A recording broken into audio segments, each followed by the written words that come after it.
Mga katrip, mayroon akong nakita na kawawa yung niya, yung kalagayan. Ito nakapasok sa amin dito, doon sa bakante dumaan, walang security. Sana kung sino nakakilala nitong pamilya nito, wala akong ibang may tulong eh. May post ko lang to kung sinong may kamag-anak nito. Kaya ngayon ihatid namin to doon sa may Batino.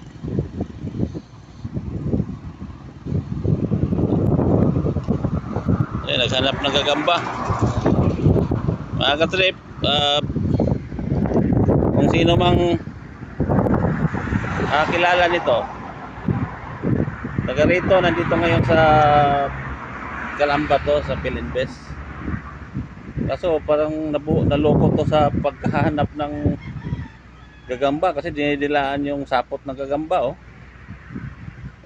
Hinahanap. Ito na mga katrip, wala naman akong ibang gawa nito kung di tulungan lang namin makalabas dito sa area namin. Baka masagasaan pa, call pa namin.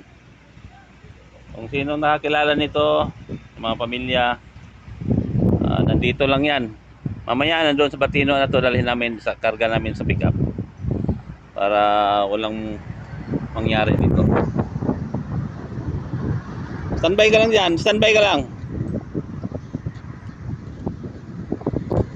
Hindi mo makausap to ng maayos kasi hindi naman, ewan ko kung ano to, ang dami naman tato. Hindi na lang tato mo, tato.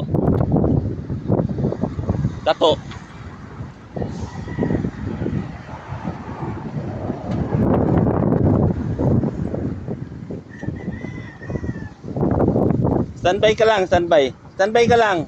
Ikarga ka namin sa pickup. Katrip, mahirap to. Babay muna saglit.